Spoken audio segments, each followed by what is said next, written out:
buenos días, mis amados hermanos y hermanas.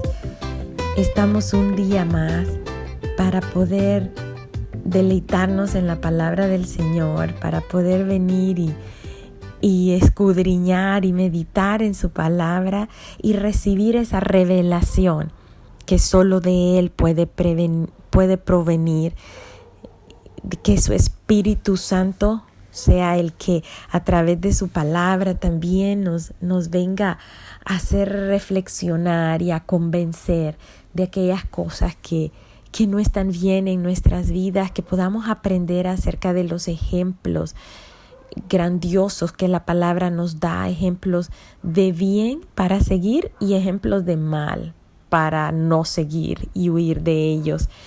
Aquí en Génesis 6 se nos está dando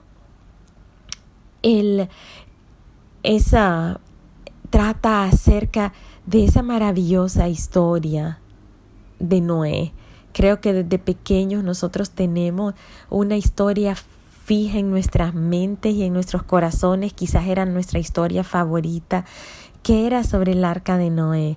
Creo que casi todos hemos escuchado acerca de ello, pero hoy vamos a descubrir la verdad acerca de por qué sucedió esa maldad, que hubo que establecer un juicio de parte del Señor, pero también cómo se nos muestra su gran amor y su gran misericordia por nosotros. Si se fijan en cada uno de los capítulos que hemos visto, hemos tratado de exaltar el amor y la misericordia de Dios, porque en cada uno de ellos está plasmado de una manera bien firme el amor y la misericordia de Dios. Y como hemos visto, también aquí se hace ver cómo Dios genera algo, el ser humano con sus concupiscencias y por supuesto la influencia del enemigo causan una degeneración, pero el Señor siempre con su amor y su misericordia provee de una regeneración. El día de ayer me fue imposible enviarles este mensaje, pero lo sustituiré con el sábado. Me voy a extender hasta el sábado para que en la semana no perdamos, ¿verdad? Así la secuencia de los días que estamos teniendo. Así que por favor pido sus disculpas. Y bueno, nosotros veníamos viendo en Génesis 5, nos quedó clara la genealogía, la línea generacional de la descendencia por medio de Set, ¿verdad? Esta descendencia, podemos decir justa, esta descendencia de generaciones que creen en Dios y que siguen sus preceptos. Y en Génesis 4 habíamos visto que había una línea generacional de personas que se apartan de Dios, y esta línea generacional proviene por Caín. Así que van dos vertientes, dos líneas generacionales caminando juntas, y en el 6 vamos a ver lo que sucede con estas líneas generacionales que van juntas. Dice que comenzaron los hombres a multiplicarse y les nacieron hijas. Y viendo los hijos de Dios que las hijas de los hombres eran hermosas, tomaron para sí mujeres, escogiendo entre todas.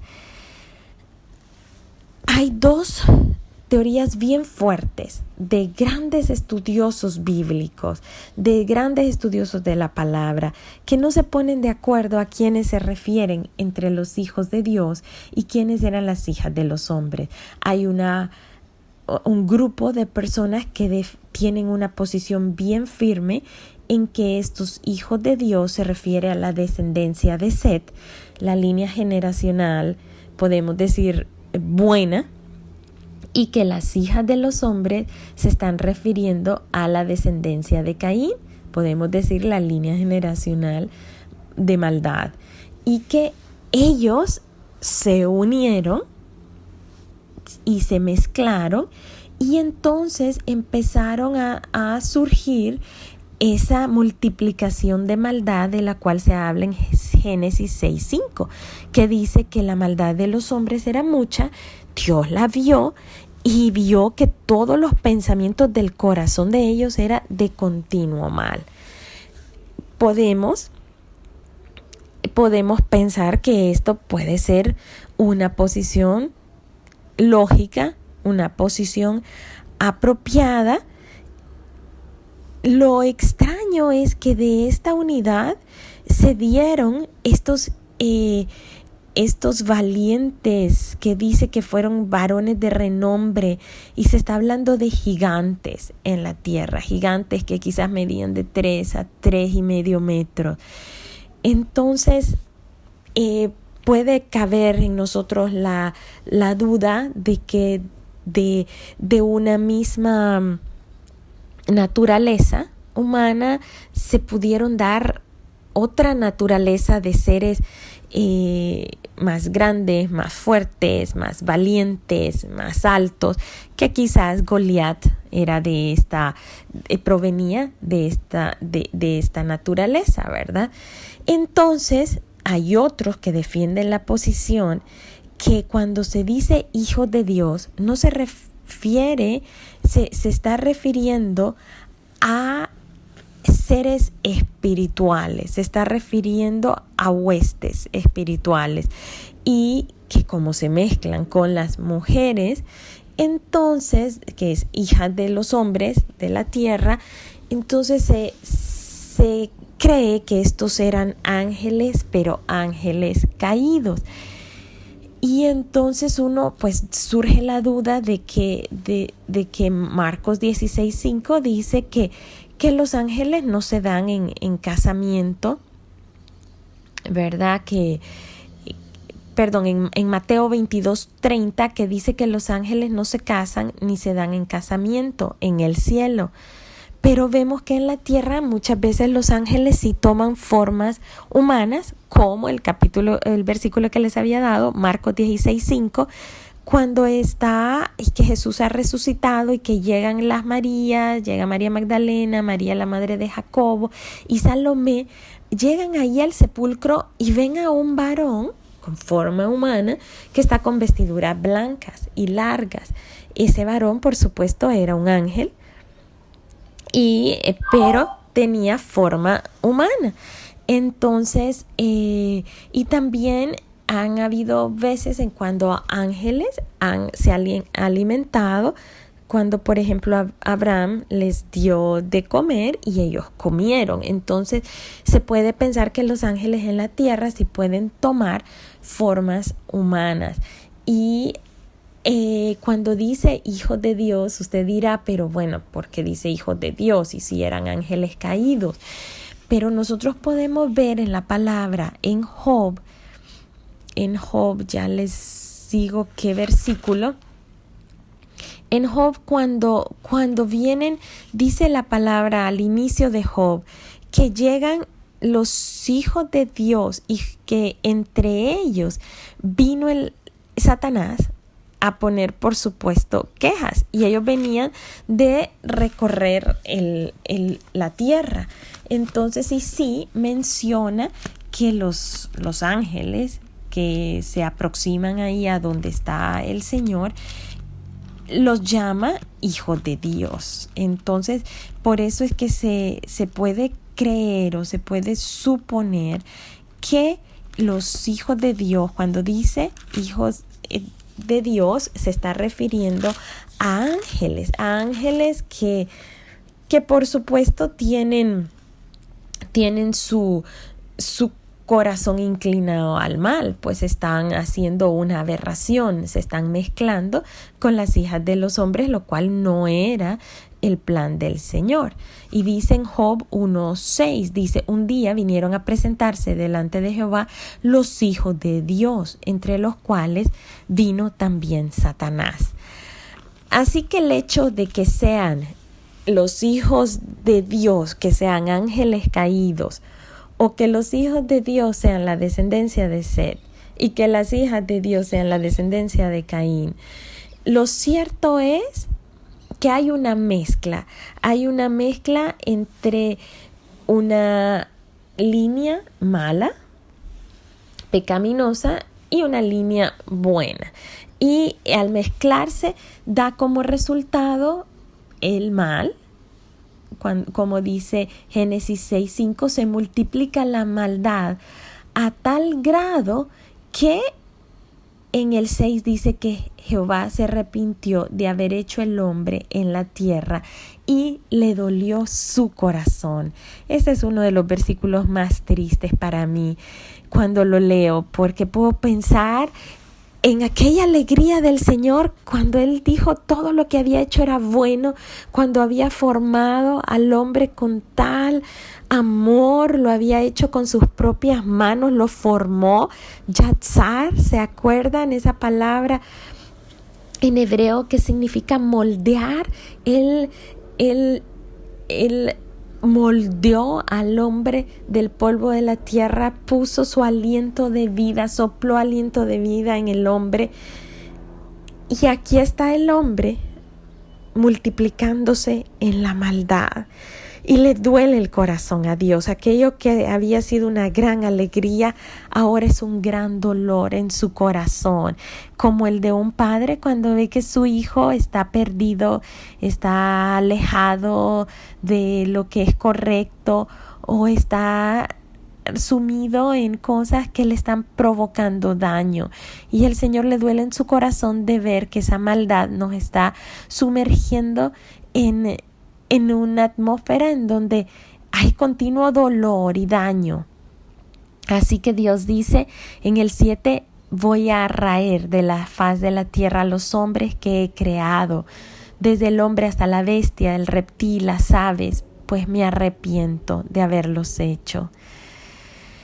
Y aquí vemos pues que dentro, aunque hay un juicio emitido, el amor y la misericordia de Dios prevalecen en el hecho de que aquí encontró a Noé, que halló gracia ante los ojos de Dios. Dice, este era un varón justo, y si se recuerdan habíamos hablado que Enoc fue un hombre justo también, un hombre que había caminado con Dios, y Noé también camina con Dios.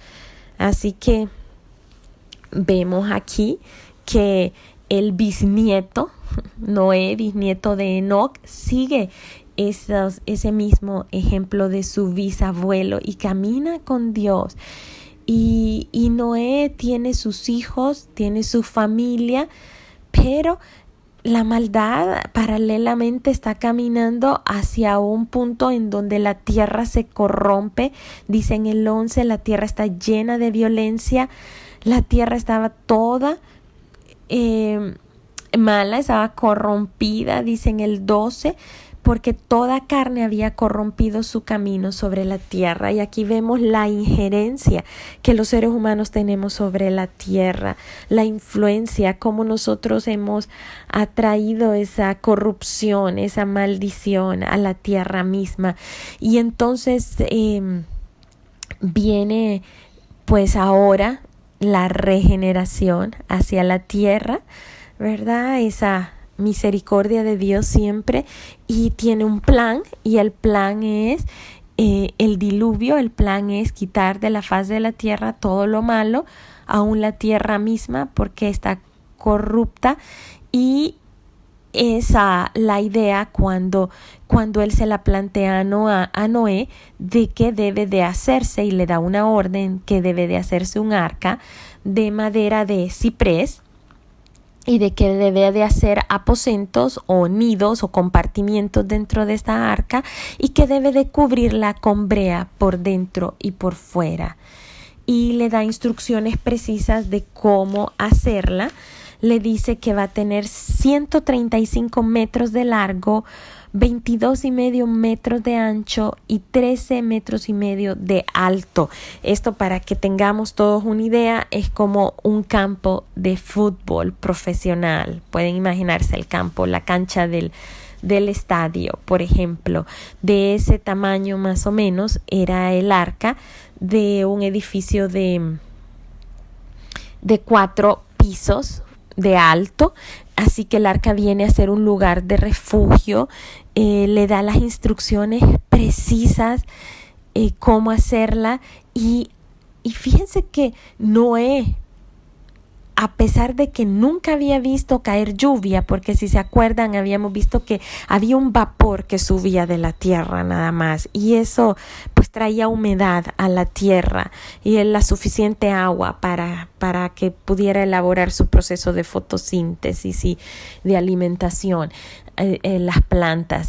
Pero él nunca había visto llover de allá arriba de las nubes, y aún así Noé creyó en Dios. Le creyó tanto que se estima que esta arca pudo estar en construcción de 100 a 120 años, porque en Génesis 5:32 dice que Noé tenía 500 años cuando engendró a Sem, Cam y Jafet, ¿verdad? Y aquí pues Dios le da la orden a Noé y coincide con esa época en que engendra a Sem, Cam y Jafet. Así que podemos pensar que tenía unos 500 años cuando se le da la orden, quizás un poquito antes, un poquito después, no estamos seguros. Pero lo que sí sabemos, más adelante lo vamos a ver, en Génesis 7 vamos a ver que Noé tenía 600 años cuando comenzó el diluvio. Así que con eso podemos tener más o menos la idea de que se tardó entre 100 a 120 años. También el versículo 6:3 nos da una idea y puede referirse a eso, estos 120 años que dice aquí. Dice: no contenderá mi espíritu con el hombre para siempre, porque ciertamente él es carne y serán sus días 120 años. Queriendo decir, puede ser que los días que la paciencia de Dios y que Dios iba a tener para la maldad de los hombres, para que se arrepintiesen, iba a ser de 120 años hasta que el diluvio comenzara, de ese momento en que estamos en Génesis 6:2. Algunas personas creen que es que aquí se dice que ahora la edad de las personas iba a ser de 120 años a partir de ahora, para que no fueran tantos los años de maldad en que se fueran proliferando. Sin embargo, vemos que Noé vivió muchísimos años más a partir de aquí. Noé vivió 450 años más, porque él llegó a vivir 950. Abraham vivió 175 años más, y hubieron otros entre este tiempo que vivieron 200, 250. Entonces no estaría siendo totalmente acertada esta idea que se refiere a los años de los hombres a partir de este momento. Más yo sí creo que se estaba refiriendo al tiempo que Dios les iba a dar de espera, desde ese momento en que ya Dios había visto que la maldad se había multiplicado tanto, que él dijo, bueno, que Noé construya esa arca, y mientras Noé construye esa arca, Noé iba a estar hablando de lo que Dios le había dicho. Noé iba a estar profetizando de lo que iba a venir. Aparte había estado Matusalén, que cuando él se muriera, decía, él vendrá, el diluvio vendría, el juicio vendría. Así que sí habían señales de que algo iba a pasar, de que la paciencia de Dios iba a llegar a su límite e iba a tener que venir un juicio. Y es posible que estos 120 años se refieran a eso, al tiempo en que Noé estuvo construyendo esa arca. Así que esa arca, y quedamos en que se tardó de 100 a 120 años en ser construida. Todo ese tiempo Noé tuvo una fe firme. Noé, sus hijos y su esposa. Y quizás las personas se burlaban de Noé de estar construyendo eso tan grandísimo, no entendían tal vez para qué lo estaba haciendo, no creían en la palabra que les decía de advertencia, pues ni uno de ellos vino al arrepentimiento. Así que bueno, el Señor le hace claro a Noé que iba a tener como una apertura, como una ventana a lo largo y ancho del arca, que iba a estar a medio metro antes del techo para tener una buena ventilación, y que solo iba a tener una sola entrada. Y con esta descripción del arca, se está prefigurando o es sombra de lo que había de venir. Esto es una prefiguración de Jesucristo. Jesucristo es nuestra arca.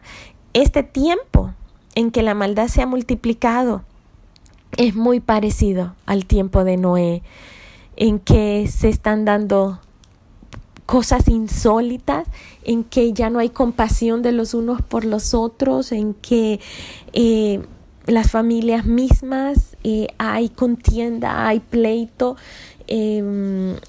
hay peleas entre unos y otros, hay pandillas, hay maras, hay grupos, hay enemistades, y la maldad se ha multiplicado. Y se multiplicó la maldad a todo lo largo de la historia. Y vemos que en el tiempo cuando Jesús nace y que Él presenta su vida misma como sacrificio, Él mismo se estaba constituyendo un arca de salvación para que todos aquellos que estaban presos de esta maldad pudieran entrar por esa puerta que es Jesús. Él es la puerta. En el Nuevo Testamento se nos habla que Jesús es la puerta de las ovejas.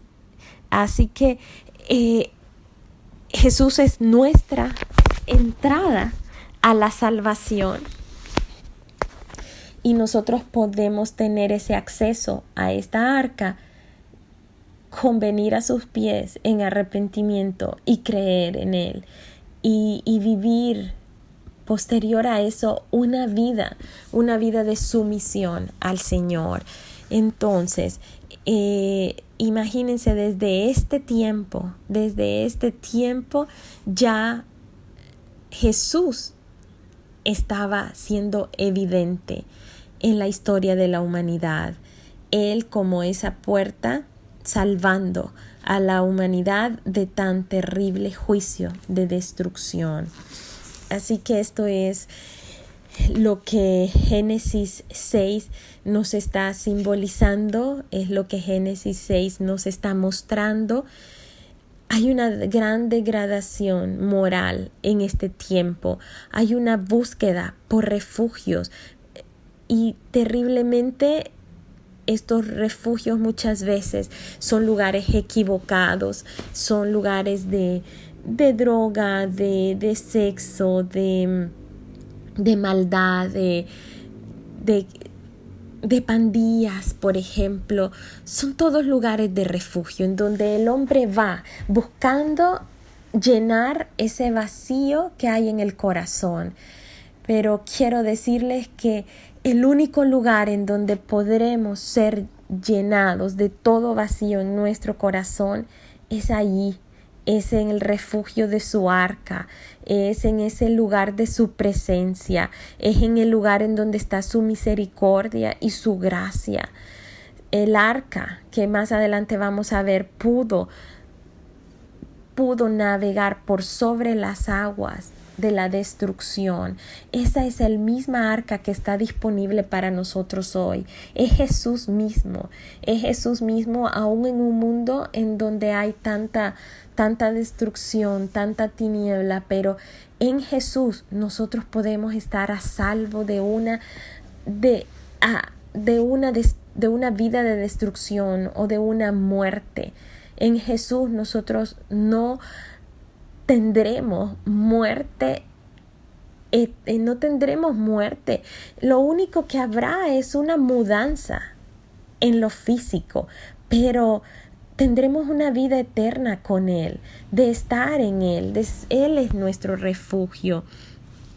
Y nosotros pues podemos tener ese ejemplo de Noé, que él se mantuvo caminando con Dios, que él se mantuvo perfecto, dice, en sus generaciones, que se mantuvo siendo justo, actuando en rectitud y teniendo una fe tan firme que aún pasaban los años tras años, y aunque no viera señales de lluvia, aunque ni siquiera viera una nube gris por sobre el cielo, él se mantuvo firme en la palabra que Dios le había dado y no titubeó, aún a pesar de invertir toda una vida, 100 años, en construir un arca. Así que, mis hermanos y hermanas, esta es la enseñanza en este día, y vamos a orar para que sea el mismo Señor revelándonos a cada uno de nosotros todo lo que tenemos que cambiar para poder llegar a esa medida de Jesús, para poder seguir el ejemplo de Noé en un tiempo en donde la degradación moral era evidente. Señor Jesús, hoy venimos ante ti, Padre, entendiendo este plan, esta arca que tú mandaste a tu siervo Noé a construir. Padre, entendemos que todo sigue siendo producto de tu amor.